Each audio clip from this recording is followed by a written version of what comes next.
Ya, mulai ya. Bismillahirrahmanirrahim. Assalamualaikum warahmatullahi wabarakatuh. Hamdan laka ya Allah wa salaman alaika ya Rasulullah. Hayya nabda hadza iltiqa al-mubarakah. Mari kita awali pertemuan kita yang penuh keberkahan ini dengan baca suratul Fatihah. Semoga pertemuan kita ini membawa keberkahan untuk kita semuanya. Al-Haziniyah Al-Fatihah. A'udzubillahi minasyaitonir rajim. Bismillahirrahmanirrahim. Alhamdulillahirabbil alamin arrahmanirrahim maliki yaumiddin. Ya kana Allah ya kana siratal mustaqim. Siratal ladzina an'amta alaihim ghairil maghdubi alaihim waladdallin. Abiqil lana wa liwalidaina amin. Baik, terima kasih atas waktu yang sudah diberikan kepada rekan-rekan sekalian dari mahasiswa dan mahasiswi IBM ASMI, Institut Bisnis dan Multimedia ASMI. Ucapkan selamat datang dan terima kasih sudah memilih ASMI sebagai perahu untuk meraih kesuksesan kalian di masa yang akan datang. Sebelumnya saya ingin kenal diri dulu, nama saya Syafruddin. Ya, mungkin kamu sudah saya share tentang siapa saya, tapi ini pertemuan pertama kita via Zoom meeting. Tidak ada salahnya saya sedikit memperkenalkan tentang diri saya. Intinya bahwa saya adalah alumni pesantren di pesantren Tebu Ireng. Saya 6 tahun di sana dan selama 6 tahun saya menggunakan bahasa ya. Karena kamu nggak usah merasa excited kalau ada alumni pesantren manapun dia bisa bahasa Arab dan Inggris. Itu hal yang natural, itu biasa. So if you want to speak English with me, is okay. Ya, Aurba tulis tentang kalimat Arabiyah ma'i falyatafadhal. Jadi saya menguasai bahasa dan bahasa Inggris dengan baik dan benar. Oke, lanjut dari pesantren itu saya kuliah di Libya sastra Arab. Ya, lalu saya pindah ke At-Tahiriyah, saya mengambil jurusan pendidikan agama Islam. S1 S2 saya pendidikan agama Islam. Dan alhamdulillah sejak tahun 2015 saya sudah mulai mengajar di kampus IBM ASMI. Dan mohon maaf sebelumnya juga jika saya tatap muka pun karena profesi saya di samping seorang dosen, saya juga sebagai cowok panggilan ya. Jadi saya sering dipanggil ini buat ceramah maksudnya ya. Jangan negatif thinking dulu dengan saya ya. Saya adalah diundang ceramah, kemarin saya diundang ceramah ke Kalimantan, belum lama saya 3 hari di sana. Terus saya ke Lombok ya.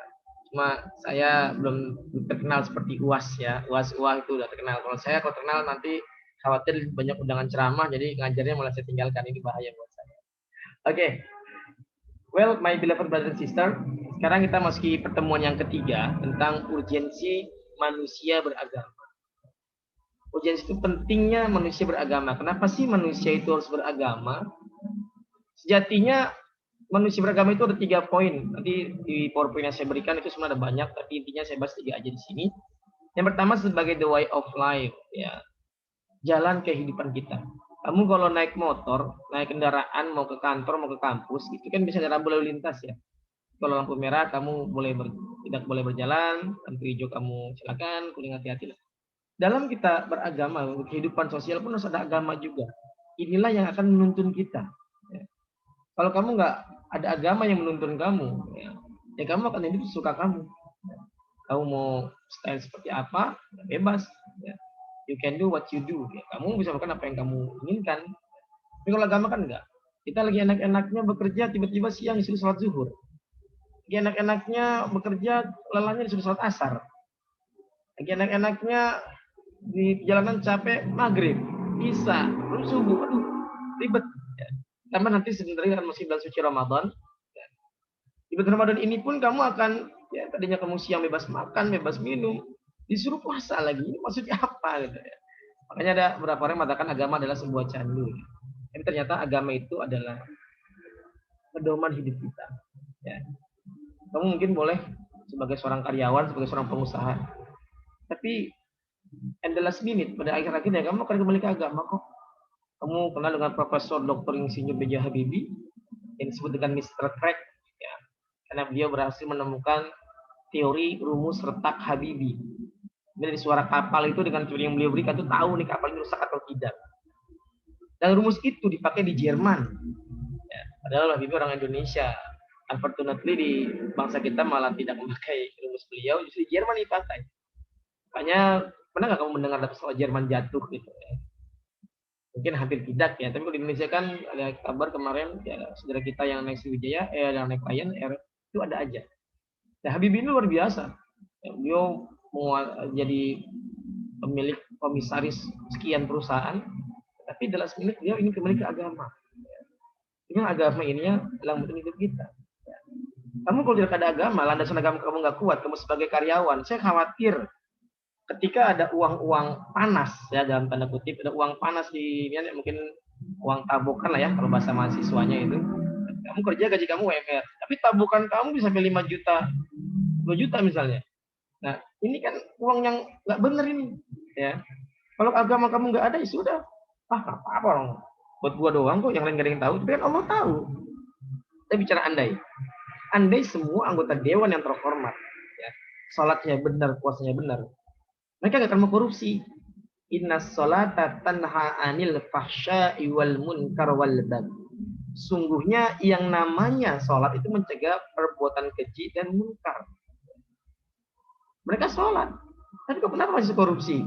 Mereka sholat, tapi kenapa masih melakukan kezaliman? Ya itulah, karena sholatnya nggak ada bekas. Kita disuruh 3M, laksanakan 3M, tapi menteri kita 17M. Nah ini gimana saya bilang? Ini nggak adil ini ya. Tapi itulah, kalau agama-agama tidak ada, demi kamu yang saya khawatirkan. Jadi kamu nanti akan menjadi karyawan yang duit apapun akan kamu sikat. Ya, selama nggak ketahuan oleh atasan, senang selesai. Ya. Pun demikian dalam berhubungan. Ya, ketika kamu nanti seandainya punya seorang kekasih, seorang teman, ya dalam pesan hidup kamu, biasalah punya anak muda kan, malam minggu hangout, midnight, ya. Kalau kamu nggak ada landasan agama, bebas mau ngapain aja. Short time, long time, check in, bisa. Kalau kamu punya agama, jangan. Kita masih belum halal.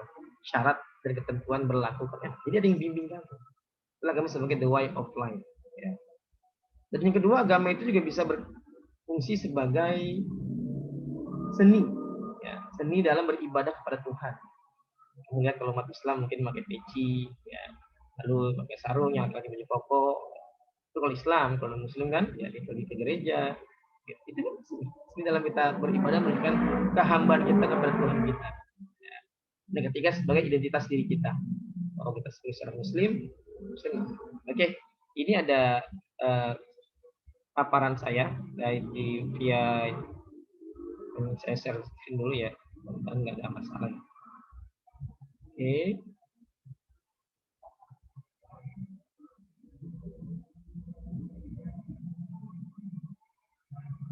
Ya, apakah sudah masuk ini? Share screen saya. Sudah masuk ya? Oke. Baik. Oke. Ini kita akan membahas sedikit ya tentang urgensi manusia beragama. Apa sih kita harus beragama? Apakah manusia perlu agama? Why? Oke. Ini pengertian agama yang kemarin yang saya jelaskan bahwa yang sudah saya berikan kepada kamu itu agama menurut Harun Nasution berasal dari Sanskerta artinya tidak gam pergi. Jadi agama itu tidak pergi, ya tetap dan abadi diwariskan secara terus menerus dari satu generasi ke generasi lainnya. Sholat dari zaman Rasulullah, zaman sahabat, ya zaman tabiin sampai ulama ya seperti ini sholat. Ya subuh 2 rakaat, zuhur 4, asar 4, maghrib 3, isya 4. 2, 4, 4, 3, 4. Ini nomor telepon Allah. Kalau kamu ada masalah, ya, ingin ya dijauhkan dari segala musibah, karir kamu menanjak, dimudahkan dalam mendapatkan ilmu yang manfaat di asmi, karir kamu bagus, silakan. 2, 4, 4, 3, 4, nomor telepon Allah. Telepon. Tapi ingat, kalau satu nomor gak kepencet, oh hati-hati. Kamu telepon saya, satu huruf yang kepencet, gak nyambung. Pun demikian dengan urusan kamu dengan Allah. Kamu banyak permohonan sama Allah, tapi subuh kamu kesiangan. Zuhur kamu kerepotan. Asar kamu di perjalanan. Maghrib kecapean, isya ketiduran. Loh, mau sholat gimana? Semuanya aja kamu lewat kok. Padahal ayatnya kan sudah jelas. Iyyaka na'budu wa iyyaka nasta'in. Hanya kepada Allah kami menyembah dan hanya kepada Allah kami pertolongan. Artinya apa? Di sini sebutkan na'budu. Na'budu dulu, menyembah dulu, ibadah dulu yang benar. Salatnya benar, sedekahnya benar, tadarusnya benar, Ya puasa benar. Kalau semua ibadah udah benar, baru nasta'in. Baru kamu minta pertolongan, minta mohon sama Allah. Ini harus balance. Permohonannya banyak, tapi subuhnya kesiangan. Ya gimana mau dikabulin? Permohonannya banyak, tapi sedekahnya pelit. Habis gajian, ya anak yatim nggak dikasih 2,5%. Ya, orang tua nggak dikasih, mertua nggak dikasih, gimana mau berkah hidup kamu? Ya, pengen banyak permohonan tapi ya puasanya enggak lah ini ya. Jadi itulah makanya dalam beragama itu kita harus konsisten dan nggak boleh bikin ajaran baru ya. Artinya subuh 2 rakaat, kayaknya masih ngantuk lah 1 rakaat aja, itu nggak boleh ya. Jadi ini agama yang dulu seperti itu. Oke. Next. Mengapa kita harus meluk agama?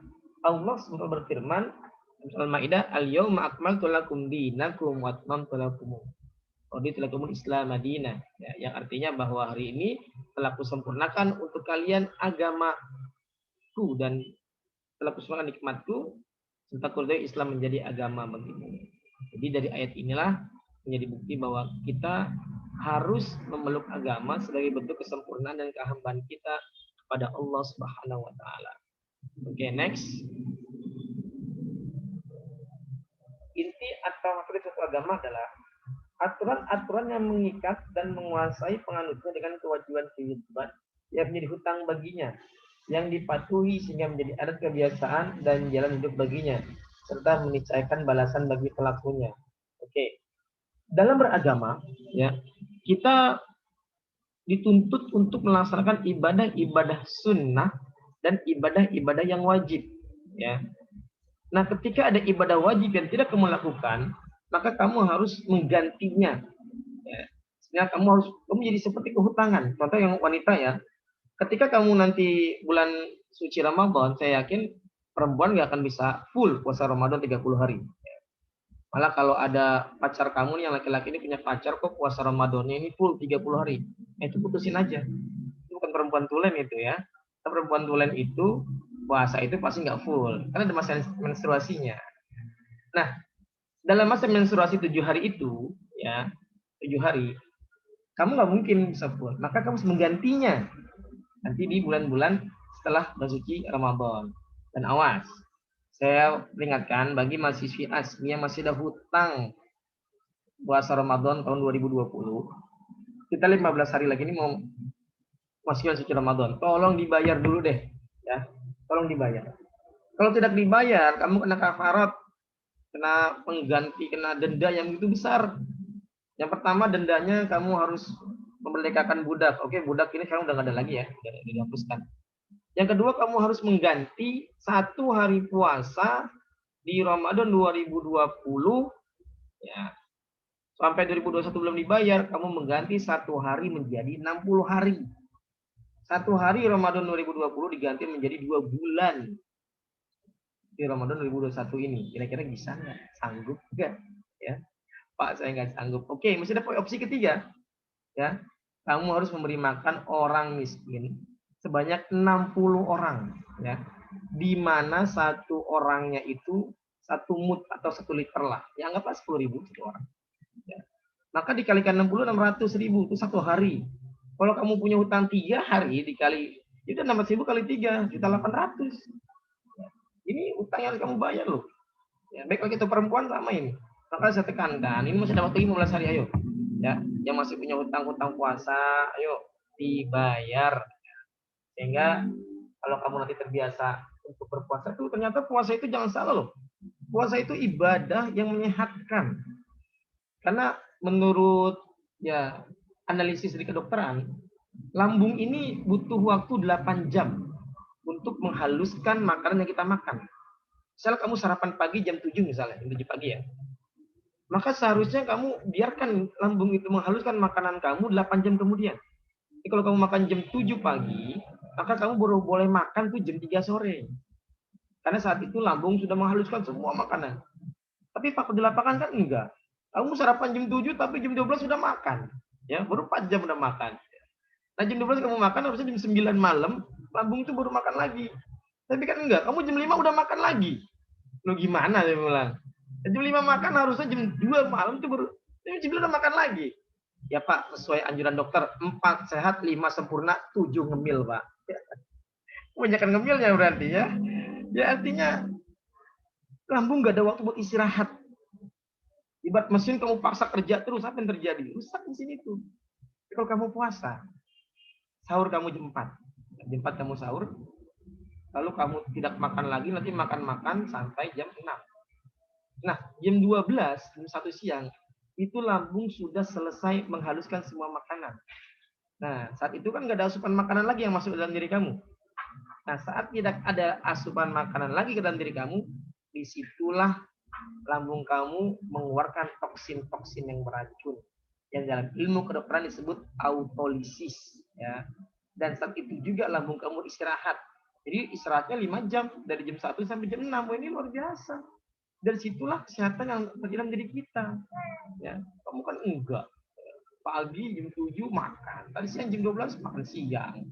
Ntar sore makan sore. Ntar malam makan malam. Belum ngemilnya, belum buahnya, belum jusnya, belum minum. Ya jadi biasakan untuk berpuasa. Oke, next. Lalu kenapa sih harus ada agama dalam hidup kita ini? Ya, ini Tuhan. Ini kamu sebagai manusia. Ada agama sebagai mediator yang menghubungi kita dengan Tuhan kita. Ada ajaran, ada hukum, ada aturan, petunjuk, perintah, larangan, dan lain-lain. Yang semua ini diimbangi dengan adanya kitab suci. Ya, hanya ada 4 kitab suci yang Allah turunkan. Nanti next di akhir akan saya terangkan. Oke. Fungsi agama dalam kehidupan manusia. Yang pertama, memberi pandangan dunia kepada satu budaya manusia, menjawab pertanyaan yang tidak mampu oleh manusia, dirasa kekitaan kepada suatu kelompok manusia, dan memainkan fungsi peranan sosial. Oke. Ini mohon maaf, ini dibaca aja, nanti kalian bisa baca ya. Saya langsung ke yang terakhir aja. Ini nanti bisa kamu ini ya. Oke. Ini yang perlu saya jelaskan. Jadi teori Murtabo Mutahari. Oke. Kebutuhan manusia itu ada 2. Ada yang sifatnya alamiah dan non alamiah. Apa itu alamiah dan non alamiah? Ya, kebutuhan manusia yang sifatnya alamiah adalah kebutuhan mutlak yang diperlukan manusia untuk menjaga eksistensinya sebagai manusia.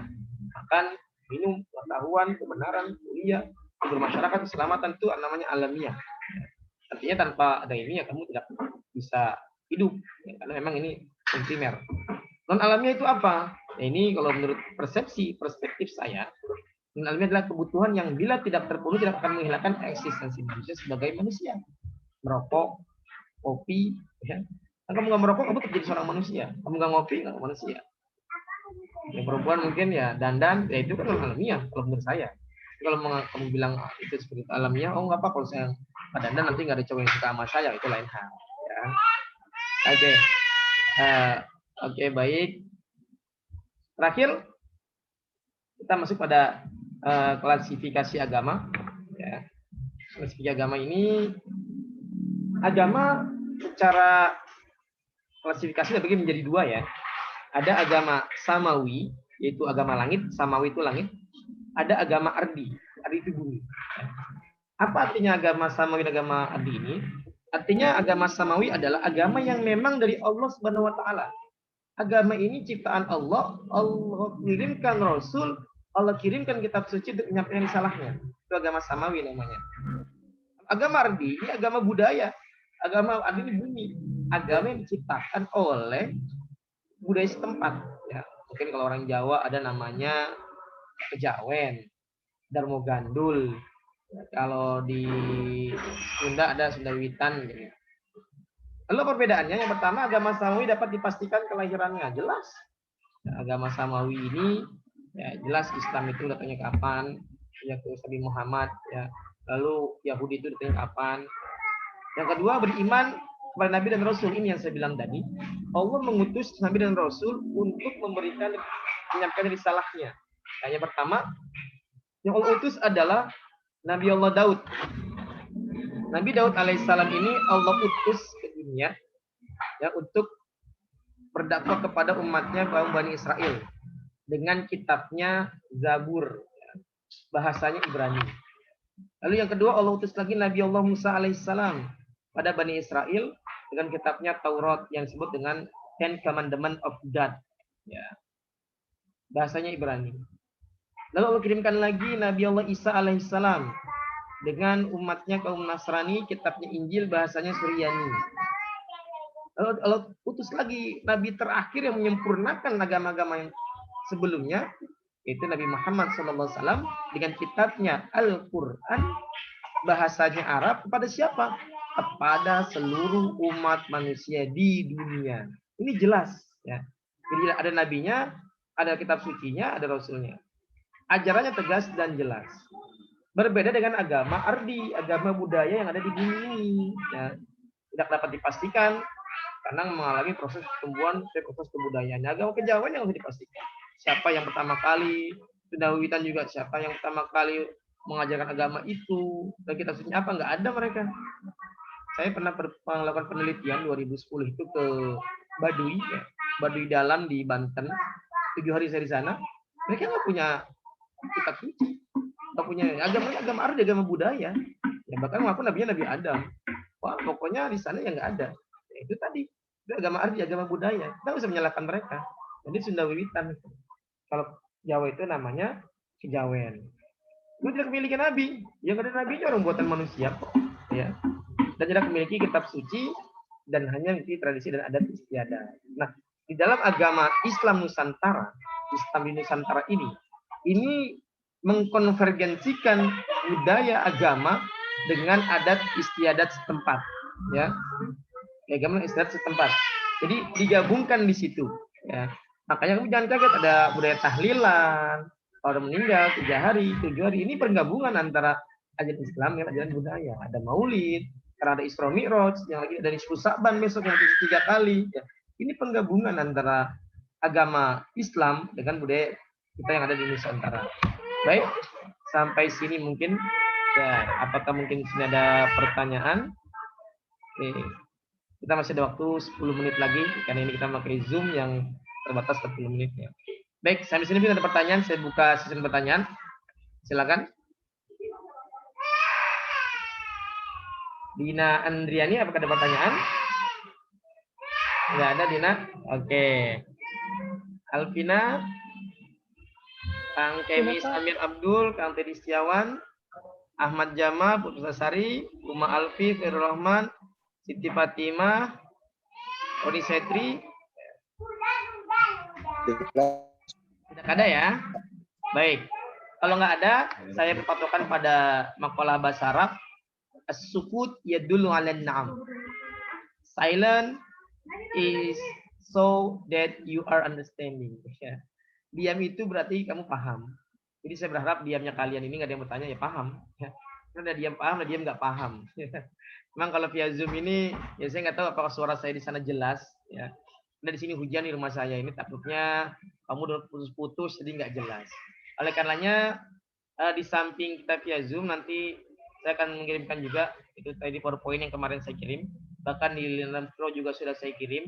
Ya, silakan nanti tugas kamu bikin rangkuman resume dari paparan saya ini. Ya, nanti untuk referensinya silakan dari buku-buku yang sudah saya berikan sumber referensinya, atau kamu punya referensi sendiri. Di PowerPoint yang saya kasih kemarin pertemuan pertama itu ada 5 buku wajib yang saya berikan kepada kalian. Tapi kalau kamu ingin memakai itu, saya punya referensi sendiri, silakan. Saya sangat senang sekali ya. Atau kalau kamu ngambil dari internet, tolong disebutkan sumbernya, ya. Sumbernya. Jadi ada kalau dari Wikipedia, dari Islam ini Islam apa disebutkan, ya. Jadi itu mencegah kita menjadi seorang plagiat. Tadi kirimkan via email ke saya juga, kirimkan juga via Learning Pro. Khawatir Learning Pro itu ya kadang-kadang adanya masalahnya. Ini saya udah ngupload, tiba-tiba mahasiswa nggak bisa mengakses. Ya. Tapi kalau ke email, nanti insya Allah bisa. Nah, tugas yang kamu upload ke Learning Pro itu menjadi absen kehadiran kamu. Jadi kamu sudah hadir nih, ya, Kang Teddy hadir, terus kita Sari hadir, Ahmad Janjang hadir, tapi kamu nggak ngupload tugas di Learning Pro, hitungannya nggak hadir, ya, nggak hadir. Jadi kehadiran itu dilihat dari tugas yang kamu upload ke Learning Pro itu kehadiran. Atau sebaliknya, di sini mungkin ada siapa yang hadir ini, ya nggak apa teman kamu nggak hadir misalnya, ya nggak ada, tapi dia ngirim tugas upload, jadi ya Kan hadir. Karena kalau bicara sistem kan ya seperti itu. Yang lebih bagus seperti ini, di Zoom meeting hadir, lalu tugas juga mengupload. Oh, itu udah nilai plus buat kalian. Dan yakin nanti saya akan berikan nilai yang terbaik buat kalian. Baik, sudah ditegur oleh Zoom, ya, tinggal 7 menit lagi.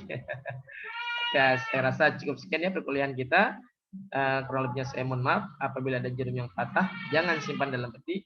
Kalau ada kata-kata yang salah, jangan simpan dalam hati. Anak itik makan kritik, makanya dibalik itu. Wallahul muwaffiq ila aqwamit thariq. Wassalamualaikum warahmatullahi wabarakatuh.